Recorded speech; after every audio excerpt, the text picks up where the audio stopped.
Hello, I am Joel McLeod. I'm Roland Tanner.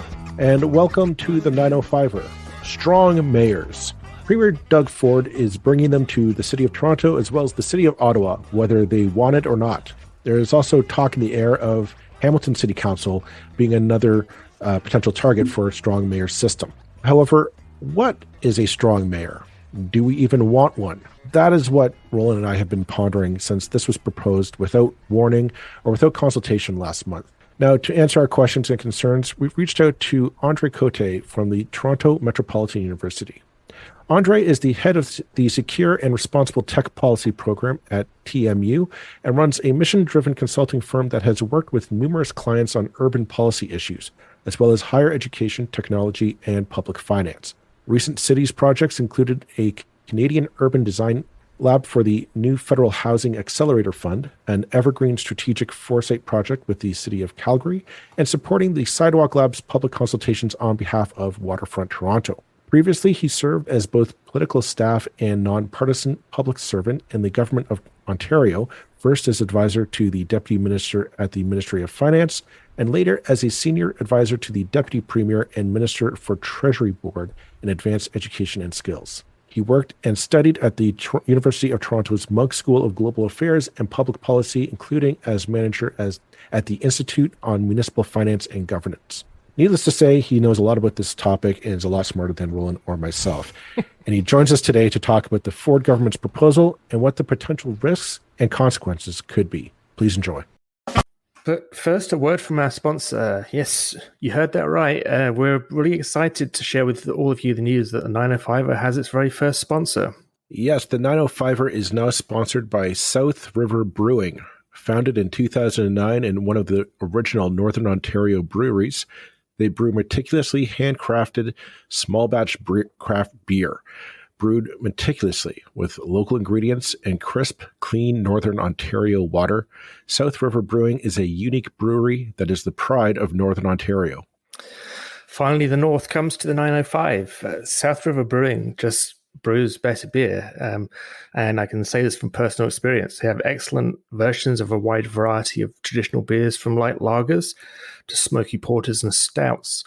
Moreover, they use traditional recipes and even locally foraged ingredients from Northern Ontario to create balanced and complex ales that are about delivering the best overall flavor. The result is a really fantastic range of great tasting beers, like my personal favorite, the Blacksmith Smoked Porter, as well as their Buckshot Lager and Happy Landing Golden Ale, or their Liongrass Ale, which was voted most refreshing by none other than the members of the Provincial Parliament. And of course, there's their original offering, the traditional Scottish Ale, for a taste of the Scottish North from Ontario's North. And they regularly introduce small batch and seasonal ales too, like their Imperial Stout, the Rowdy Piper IPA, and their Wee Heavy Scottish Ale, which takes me back to some nights in Scotland where the heavies were not so wee. Listeners, I've tried them all, and there are always new South River Brewing beers to discover. Now, you don't even have to worry about going to the store or to the LCBO to purchase from the South River Brewing. Just go to southriverbrewing.ca to look at their fantastic assortment of beers and place your order. Currently, there is a $7 flat shipping rate and free shipping for orders over $50. And as an added bonus, listeners of the 905er can have a 5% discount on their online orders by using the promo code 905er, that's 905ER, at checkout. Again, use that exclusive promo code 905er at checkout to receive 5% off your online order at southriverbrewing.ca and get the best beer of the North delivered to your home here in the 905. Please drink responsibly. Let me welcome to the podcast Andre Cote from Toronto Metropolitan University. Thank you very much, Professor Cote, for coming on to discuss the topic of strong mayors with us today. So thank you very much for taking the time to join us. My pleasure, and definitely not Professor, just Andre, and nice to be with you. Well, you're smart. You're smarter than us, and you're going to probably teach us something today. So I think technically that makes you a professor. So, but thank you nonetheless for coming on today. But let's just so all of our listeners kind of have a baseline understanding of how the system currently works. How much power does a mayor typically have whether they are the mayor of Toronto, the mayor of Ottawa, or the mayor of Bowmanville. How much power would a mayor typically have? Sure. So, I mean, it varies a little bit across the country, but if you look at and even within Ontario, but we have what has typically been called a weak mayor system, or a strong council system. And so in this system, the mayor is typically elected at large. So, across the whole municipality versus councillors within their wards. But on council, the mayor is typically just one vote. So, they've been called sometimes the first amongst equals. And so really it's a system where, kind of in contrast to our parliamentary systems where you have a lot of sort of centralized executive authority in a prime minister, a premier, and a cabinet. At the local level, really the executive authority has typically been held by the legislative body, not to get to, into the poli-sci 101 weeds, but by council. Decision making is with council. Mayors do, have, it's been described as having, the bully pulpit. So because of the profile you have of being the mayor, typically you're much better known by voters across the city. You have the ability to kind of push forth an agenda in a way that, that councillors or, council writ large might not. So you have influence that way, but in terms of your formal powers, less so. And there have been some changes in recent years to strengthen a little bit, but we can come back to that. So when we're talking about a strong mayor platform, I mean, people think of might think of in the United States, we think of like the mayor of New York City or the mayor of a city like Chicago. Can you kind of like what would that entail? Because we're going to get into the weeds with Premier Ford's proposal. It's not quite what that would look like here in Ontario. Could give me like what would a typical strong mayor on paper look like then? Yeah, sure. And so I think New York and Chicago are often the examples that we look to, but and again in the U.S. there's kind of a spectrum of what it looks like, but those two and a bunch of other typically larger cities. So the mayor would typically act as like the CEO of the city. The mayor would have authority for preparing and advancing the city budget, even if often the budget would actually be voted on by council. The mayor would have often the power to appoint the chief administrative officer or the city manager, who runs the whole sort of administrative apparatus of the city, and often for supervising, hiring, and firing department heads and other sort of key positions. And in some cases, the mayor would have veto powers over council decisions. So I think those are typically the kind of the bigger elements. And I guess there's a couple of things that I've kind of learned over the years, I guess, is that, I mean, you called it potentially a strong council system, and I've always felt it's, to an extent, a strong staff system, and that the kind of initiative for policy directions doesn't come from the elected people per se. It can do, but they've got limited powers in that regard in most cities. But actually comes from the staff, and then it's the council that can vote yay or nay. But it's not like you have a cabinet that comes up with an agenda of legislation they want to get passed. It's just not how it works. So I mean, I guess it's so fundamentally different from the way we think of provincial or federal politics working, that I mean, I guess the question I would put in at this point is before we get into the weeds of what's being proposed, what are the disadvantages, do you think, of the system that has existed, of this kind of weak mayor system? And question, I don't know if you know the answer to this. I haven't got a clue. It's like, why did we end up with this system in the first place? Is there any kind of logic behind it? Well, I mean, to your initial point, I think there's a fair amount to it around, a fair amount of authority, I guess, resting on the administrative side with the kind of permanent city officials, the staff. I mean, I think there are a few sort of key dynamics in the Canadian or the sort of Ontario municipal system. One is so there are no political parties. So only in a couple of cities in Canada is there the ability to have political parties, but here there isn't. And political parties, as we know from our provincial and federal, and from south of the border and elsewhere, like they play a really important role as kind of an organizing function, as sort of like a brand identity that voters, can be attracted to, in terms of obviously choosing leaders who become the sort of figureheads. But I think also in terms of setting policy agenda, parties typically have platforms. I know recently, provincially, not always, but typically, parties have platforms that is kind of the agenda that they intend to put in place over the next few years. In the city context, where the parties don't exist, you'll have mayoral candidates who will sometimes have platforms, but sometimes there isn't that much to them. And then you essentially have a bunch of councillors who are they can have affiliations or sort of like political leanings. Some can be more progressive or more conservative or whatever, but without the ability to sort of organize under a common banner and platform, they're all kind of free agents to a certain extent. And we've actually discussed before. Sorry to interrupt you. Yeah, just an interesting point that we've discussed before. That it's a bit of background. I ran for council 4 years ago, and only after running for council did I learn the extent to which councillors, particularly in small cities so Burlington was the city I ran in, there are only 7 councillors, including the mayor. You're not allowed to have more than a minority of councillors in the same room at the same time in any kind of private setting, because that could be construed as them kind of doing backroom deals or whatever. They can't. The extent to which they can even go out for a coffee together is surprisingly limited. Because of this kind of you can't be cooperating together attitude.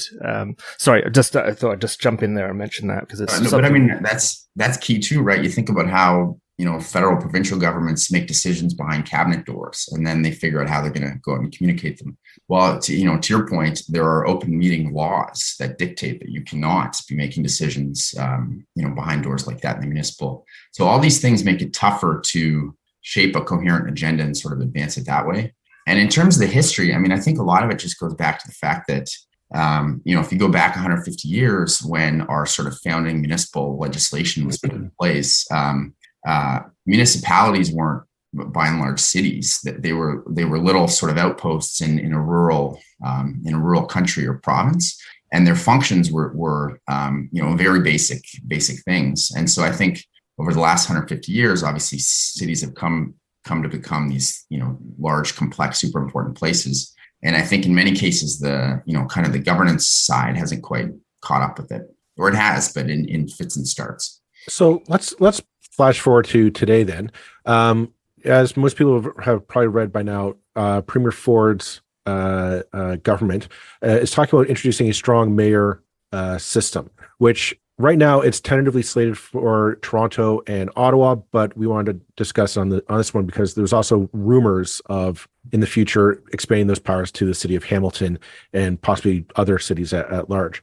Now, my understanding is the proposal is basically a mayor would be able to veto a council's decision if it was relating to an issue that the government of the day said was a priority for a municipality to focus on. As well, the mayor would be able to appoint basically the key city staff, like the city manager, et cetera. They would be able to appoint it with free kind of from the current political happenings of city council. What's your take on the proposal as it stands right now? Yeah, the interesting part is it went from being a proposal to basically being a reality in a very short period of time, right? This was not discussed in any way during the election campaign, as far as I know. And afterwards, you started to hear rumblings about it. And then, they had a throne speech in early August. And the next day they tabled this legislation, what is it called? The Strong Mayors Building Homes Act.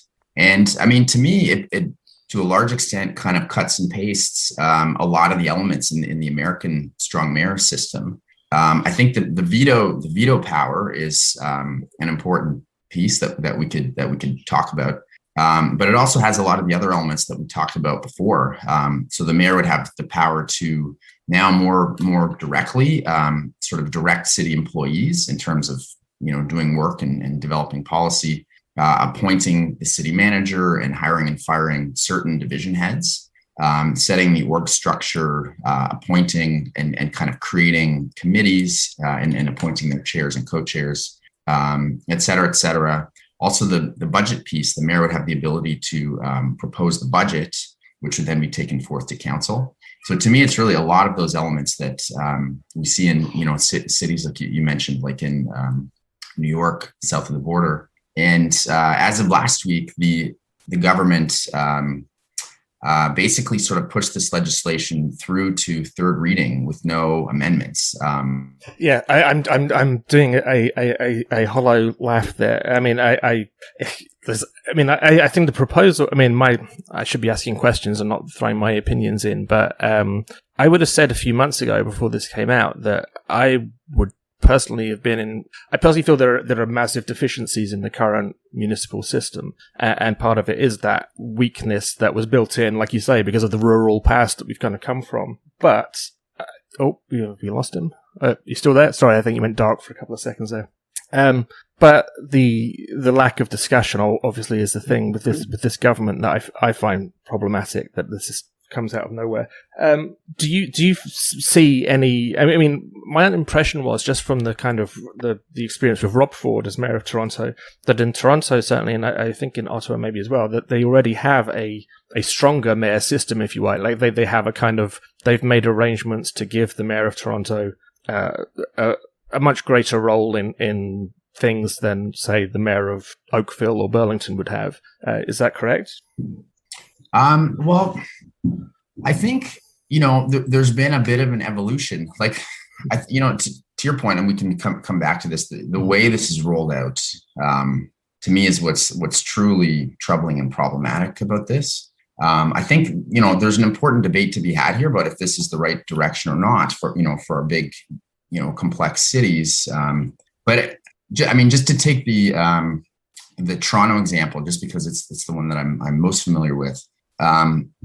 Again, there's sort of a long historical tale to this. Like, after the amalgamation in 1998, you create this new sort of, mega city of Toronto. It was realized pretty soon after that, like, okay, the way, city governance worked maybe no longer works for a city of, whatever it was at that point, 2.5 million people. So we need to reconsider these things. And so the province did that on the one hand. In the early 2000s, the Liberal government that came in negotiated the City of Toronto Act.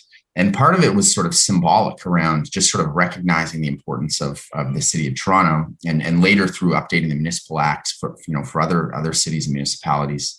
After the Harris years, sort of signaling, we're going to consult with you, you're sort of a legitimate player. But part of it was also about enhancing their powers in certain ways. And so in Toronto, with some of those new powers, council actually, after great deliberation, some, expert reports, blah, blah, blah, but a consultative process. Like the way it's supposed to work. Yeah. Well, you'd hope. Yeah. But at that point, council said, okay, we're going to make some changes to strengthen the mayor, but we're not going to go full strong mayor. And so and at the time it was David Miller. And so they said, okay, the mayor can take on this sort of CEO role. The mayor can set the council agenda at the start of term to, back to your point, create a little more coherence about what the agenda is. The mayor could create an executive committee, which would have to meet in public, but could act as kind of like a cabinet light in terms of sort of triaging items before they go up to full council for decision. The mayor could step back from being speaker to council so that they could actually be like a participant. And they couldn't fully direct staff, but they could, like, for instance, set the terms of the budget process to staff. And so it's sort of like kind of a halfway set of steps. And there were a couple other things. But I think the decision at that point was, going full, parliamentary cabinet or full strong mayor seemed like a bit much. I want to just touch upon the existing proposed legislation that this government's pushing through, and that I mean, I think to people it sounds like, wow, finally, they're going to get stuff done at City Hall, right? And so that's what it sounds like on paper to the layman, or just at first glance. Finally, the mayor's going to be able to push through stuff to get done and make our city better. Great, wonderful. But I look at him saying there's a real Trojan horse in this legislation, and that the veto power that a mayor has is tied to priorities that the provincial government lays out. Now, those, I imagine, with knowing this government, those priorities will have to do a lot with development, presumably some kind of housing agenda. I'm not sure what that is. We don't really seem to have a clear plan put forward yet. But what is there a danger in that basically doesn't make the mayor of Toronto and Ottawa, potentially other municipalities in the province, basically a stooge of whoever the premier is at any given time going forward? Well, I know that's been a big sort of focal point, and to me, it's a big sort of unanswered question. So they've sort of said, well, this veto can be applied where a council decision contravenes a provincial priority, whatever the precise language is. But it's like, so firstly, what are these provincial priorities? They've signaled that the housing thing will be one of them, but what else are they? How are they put in place? How are they communicated? Secondly, what's the threshold for deciding whether a provincial priority has been contravened by a council decision, and who decides? Thirdly, I feel like there's a big sort of and frankly puzzling political dynamic here to me also, where it's like, what makes the province believe these mayors are going to do their bidding for them? In Toronto, you just have kind of a fascinating one where you have Mayor Tory, who is right of center, progressive conservative, and yet I never understood that he ran against Doug Ford and beat him locally. So I never saw them necessarily as having a deep sort of kinship. Maybe I'm wrong there. And then you look at the other municipalities. Like Ottawa currently has a former Liberal cabinet minister mayor, and so he's stepping down. But in the fall election, there's another former Liberal cabinet minister mayor who's running, and my understanding is another of the strong candidates is like a serious progressive councillor. And so maybe I'm missing something, but it's like you're going to have progressive mayors in a bunch of these cities. Why would they fall in line? So I feel like there's a bunch there to unpack. So my feeling, well, I think Joel's and my feeling, both to an extent, there was going back to, I feel like everything at municipal level has been coloured to an extent over the last 20 years by the Places to Grow Act and what that introduced. And it's like the Places to Grow Act was, I'll say until my dying day, was a good act with good intentions. But part and parcel of that was basically the statement that the city can do what it likes, as long as it doesn't contravene what the province says the city should be doing. And you think, well, yeah, fine. Well, that makes obvious sense. That how can there be a problem with that? That's obviously the way it should work. How it works in practice is it makes everything to do with development, certainly in urban growth centres, appealable by developers or by whoever wants to appeal. And the upshot of that, it seems to me, and you can tell me if you think I'm right or whether I'm completely off base, the upshot of that to me seems that the major development decisions in most Ontario cities are now actually made by the Ontario Land Tribunal, because anything of any size gets appealed. Unless the city says yes, it's going to be appealed. That's just part of the costs of building a building in Ontario these days. And it seems to me that what we've got here is exactly the same principle. It's like, you can do what you like as long as it doesn't disagree with what we say you should be doing. Well, you're going to have an appeals body to decide whether it contravenes it or not, in which case anybody with money can appeal it, and it's the same process. You've basically uploaded the decision-making process to the province because they, yeah. Do you think that's an argument with merit? Well, I mean, firstly on the development side, I very much agree, and it's like, the full disclosure, my wife is a property developer, and so we don't necessarily agree on everything, but I I hear about what's happening, and it's almost like going to the tribunal is like the de facto on, yeah, absolutely. And not to, sort of throw shade at the city planning officials, because I think on the other hand that they're completely overwhelmed and they're kind of boxed in by this threat of the tribunal. But it's like that, you get the sense that they'll almost like run out the clock so that it has to head down that path, and that's kind of become the de facto. Well, so and I think the clock was cut in system, half as well, so the clock is a lot smaller than it used to be.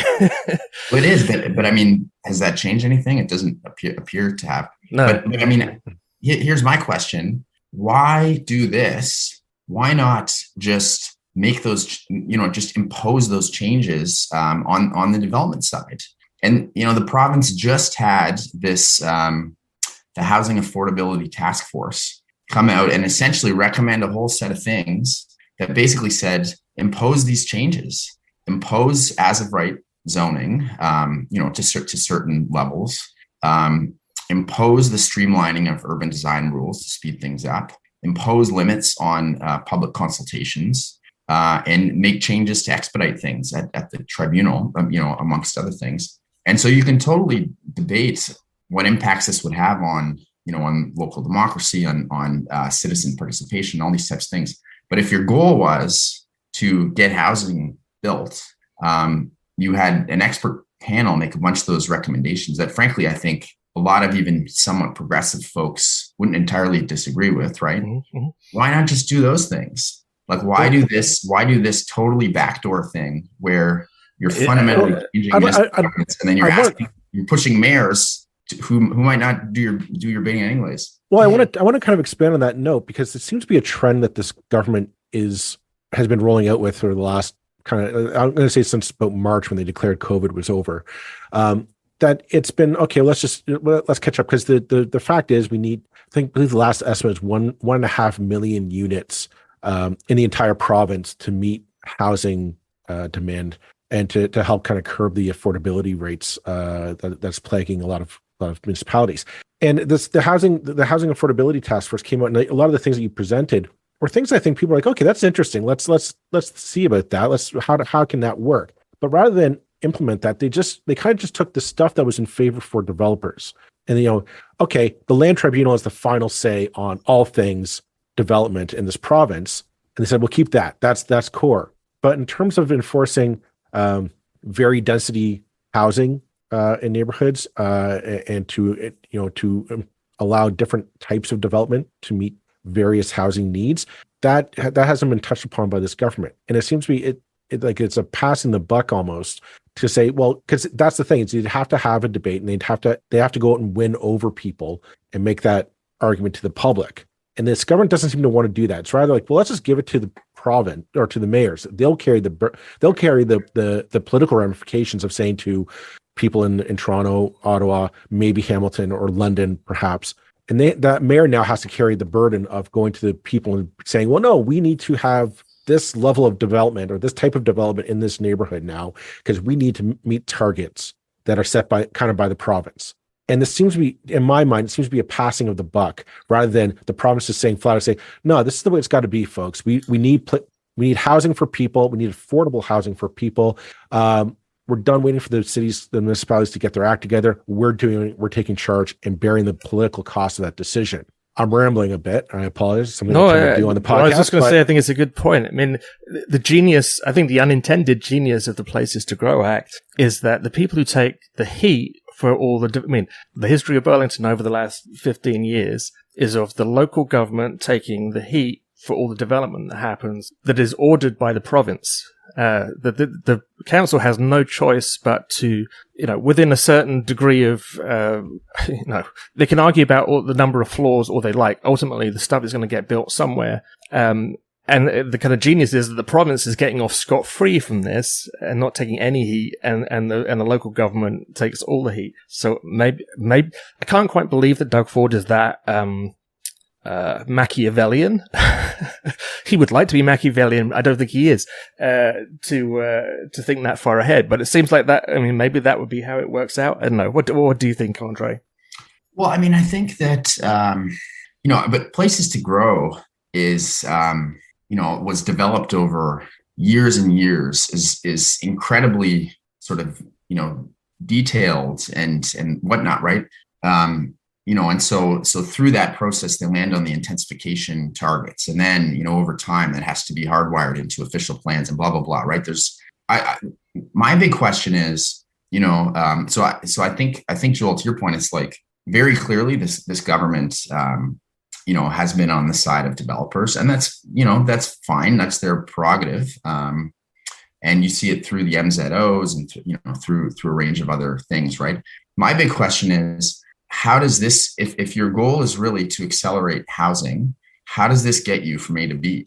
That's what I can't quite piece together, because again, you're relying on these strong mayors to advance all these things, but this does nothing to make the core problems go, or the core barriers go away, right? Whether it's NIMBYism, whether it's the way municipalities set their official plans, whether it's the actual planning process, whether they have enough planners and engineers on staff, like all these things that are sort of below the surface, but that are the root causes. I don't see how this is some magic bullet to break through in all those areas. And so if you're the developers, sure, maybe you want this. Not to throw my wife under the bus, but I was asking her yesterday, have you heard about this? What do you think about this? And she sort of said, well, I mean, it could have an effect, but she made a lot of those points. She's like, it's a lot of these more, call them even administrative issues that they're running up against that's slowing down the process, and very unclear how this would solve for them. Yeah, I mean, if you're really wanting to help development, I think you're absolutely right. This is not the way to get it. It's a splashy move that doesn't. I think it could have very negative long-term effects if it gives birth to that kind of just appeal. Basically taking the OLT system and applying it to everything rather than just development. But it actually, yeah, it doesn't. I can't really see how it helps development that much. Why do you think part of me is wondering if Doug Ford is basically, this was sold to him by the Minister of Municipal Affairs or whatever, as, look what happened to your brother. They took his powers away. Let's make sure that doesn't happen again. I'm wondering if it's that kind of personal, low-level kind of motivation. And also, why do you think the province, having done that, again, we kind of thought it had problems, but the proposals that were in the I can't remember the name of it. The proposals came out just before the election for opening up single family home neighborhoods to up to 5 stories, I think, something like that. Why do you think that they're not touching that? That basically they've just thrown that whole thing in the bin. Well, I don't really know, and they've taken some heat for that, and I wonder whether it comes back to your point, which is maybe their view is they'd rather download the heat for that, or they'd rather hope that the mayors will take these on. And it is possible that in the current system, mayors recognize that they wouldn't get some of these more significant housing reform or sort of development reform changes through their council. So maybe they've never surfaced them. Maybe they've never brought them forward. Maybe they've been, sort of keeping their powder dry. And maybe with these powers, suddenly they say, okay, well, now's the time to advance, a more aggressive reform agenda or whatever. So there is a chance, and there have been some backroom conversations and whatnot that have informed this. But I think that's one of the big questions for me as well. And go ahead. Sorry. Well, I was just going to say that the other part that I just find so puzzling about this, right, is this is a government that basically in its first move showed that its level of sort of respect and partnership for municipalities was going to be, to put it delicately, less than the previous government, right? Where they stepped up and immediately intervened in municipal elections back in 2018. And what seemed to be like the rationale, again, was somewhat unclear. It seemed to be, potentially even just sort of a vindictive play to sort of shrink the Toronto Council to, with the regional chair elections, put Patrick Brown back in his place. And I think Del Duca was going to run in York. So again, in this election, or immediately following this election, after no public discussion, they proposed this dramatic change to municipal governance. But the interesting thing is, for a government with that outlook, what this has the potential to do is create much stronger political adversaries in the mayors of Toronto and the mayor of Ottawa and wherever else they go.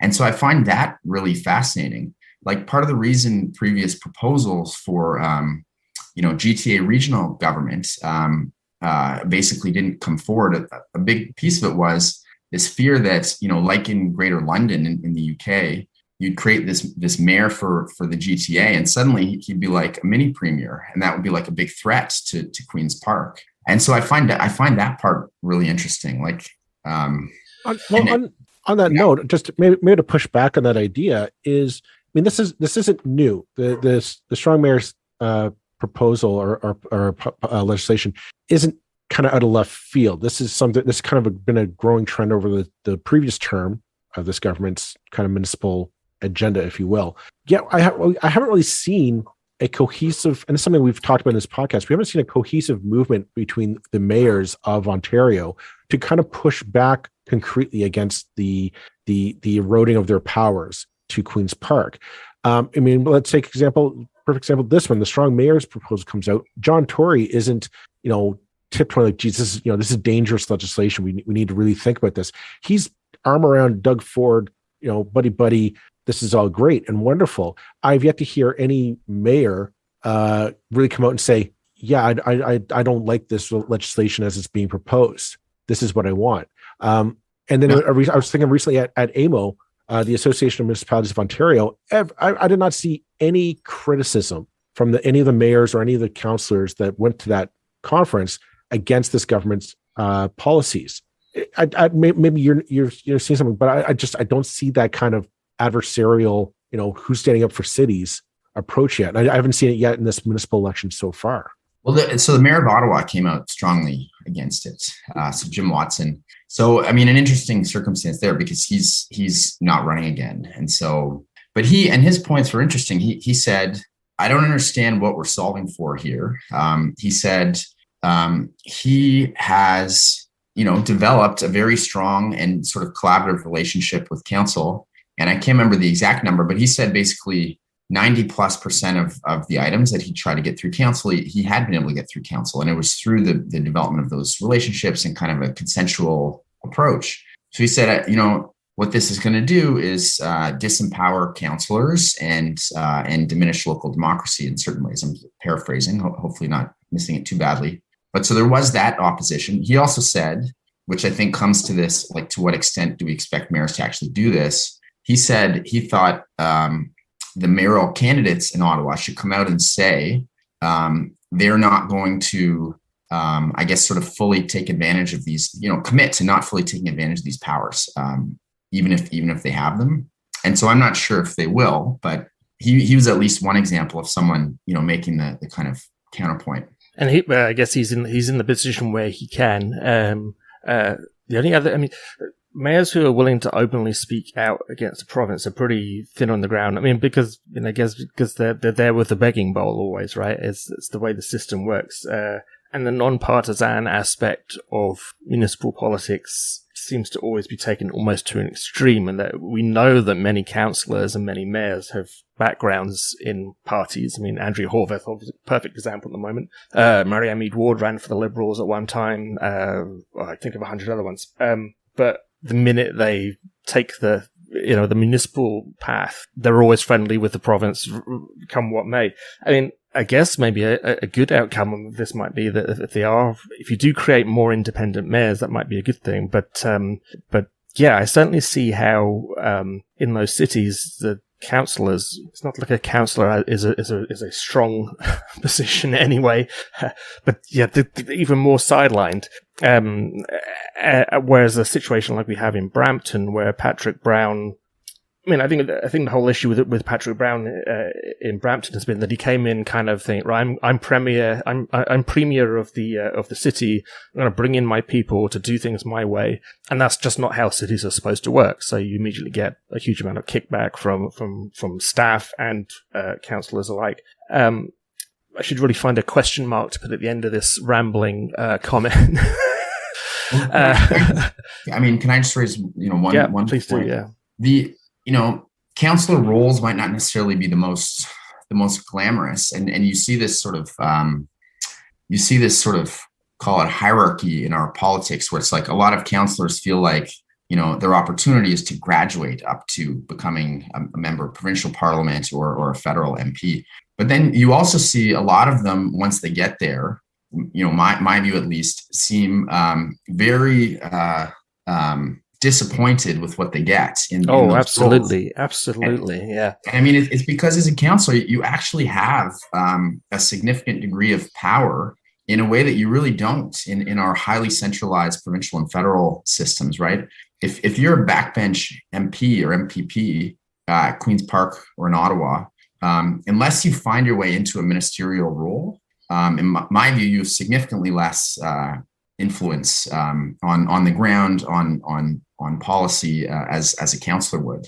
And so maybe there's slightly more sort of perceived prestige with those other roles, but you also have just, and I just speak here from experience, just having been, I was just a volunteer in provincial politics, and then having a crack at running for council, and the freedom to say what you want to say is phenomenal. It's like, oh wow, I'm the boss of this whole thing. I don't have to worry about what anybody else thinks. I can say what I like. This is, it's hugely different from provincial or federal politics. But yeah, the downside of that is you don't have much power to actually do anything. But I just wanted you Roland, you mentioned Patrick Brown, and I wanted to jump back to that idea because I'm sure if you listen to podcasts, you'll know that Patrick Brown's embroiled in a scandal of basically nepotism. He appointed his buddies, regardless of qualifications, to key positions within Brampton City Council. That's the allegation,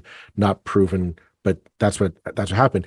To bring it back full circle, that's kind of what this strong mayor's proposal would do, is kind of make that legal. And so, basically, like I find it ironic, like Patrick Brown's in this pseudo scandal in Brampton.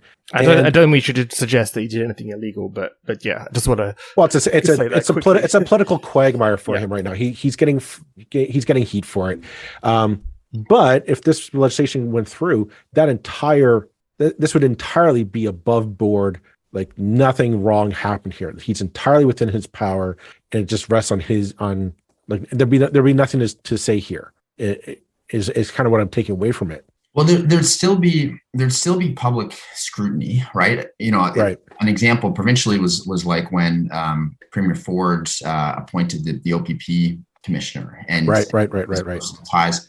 And another interesting piece is there is a change in this legislation to, and frankly, I'm not sure exactly what effect it would have, but to the Municipal Conflict of Interest Act to set some rules around disclosure and the various other aspects for these mayors. So I don't think that would go away, but I think to some extent you're right that suddenly this is just a power that they would have for some key city roles. And if you look in the U.S., like someone like Mayor Bloomberg went in New York, and he brought a bunch of his sort of high-powered corporate folks in to take on key roles in the city as Parks Commissioner and as et cetera.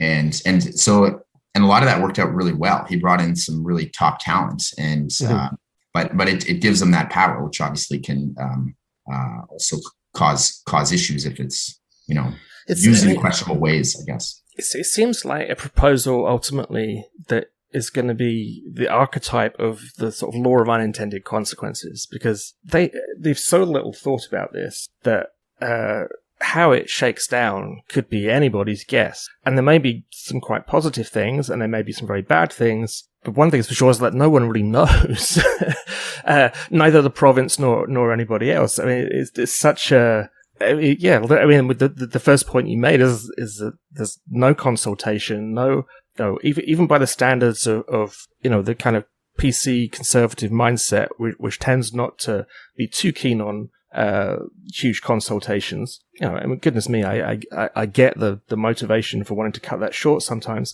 but even by their standards, this is like back of the envelope stuff, and it might. I'm just sort of sitting here thinking that one of the biggest problems we have at municipal level is, how many times we said it in the last 2 weeks, Joel, name recognition. Who's going to win? Well, who's got the person who's actually been heard of? Well, Andrea Horvath is more famous than Bob Bratina, is more famous than Keenan Loomis, just to pick the local example. That's probably how it will shake down, because name recognition. By making the mayors more celebrities, if you like. Even the mayors of Toronto and Ottawa are already somewhat celebrity-ish. That's the worst thing you can ever do as a premier. It's like, well, yeah, you are creating rivals here for yourself. You sure you know what you're doing? So it's going to be interesting, because it seems like such a ill thought out thing. And I guess, it makes it's good for podcasts. That's all I can say. I am just going to jump in, because I see we're coming up on our time limit. So I'm going to throw it open to you, Andre, for the final word and final thoughts, or what should people be paying attention to as this new project goes forward for the provincial government? Yeah, I mean, I think I would just leave off pretty much with what Roland just said, which is, I think if you would have asked me a decade ago, when I was sort of deep into a lot of this stuff, I was much more bullish on maintaining a lot of the key elements of the municipal model in big cities. Thank you for listening. I just felt like there were aspects of it that were concerns or more democratic. I think it looks messy, but driving consensus is what our politics should be about, you can right? Help us keep the 905 the openness, a bunch of these factors, the stronger council, and you contrast it with our federal and provincial that's become this super highly centralized, leader-focused system where the members are typically highly disempowered, even including some of our cabinet ministers. And so you sort of say, this push to get to that at the municipal level, why would we necessarily want that? I think today, I'm a little more on the fence. I just feel like we're not necessarily seeing the levels of ambition from our cities and our councils, given kind of the huge changes our cities have to advance. But I think it also comes to Roland's point, which is like, it's tough to make a change that's this big and dramatic with so little thought, right? And again, if you go back to the mid 2000s, when they were thinking through some more modest changes in Toronto and also reforms to the Municipal Act and whatever, it was a whole process, right? And here it's just like, damn, we're going to slam through this legislation and this will be, in place as of November, and off we go. So I think it could have good outcomes. It's more just kind of hating the way this is going down. Well, I think we'll leave it at that for this week. So thank you very much, Andre, for coming on and giving us your expertise, your insight, and your thoughts on this matter. It's going to be an interesting 4 years throughout the province. So thank you very much for taking the time to come on. Totally, my pleasure. Great to be here with you guys. Thanks.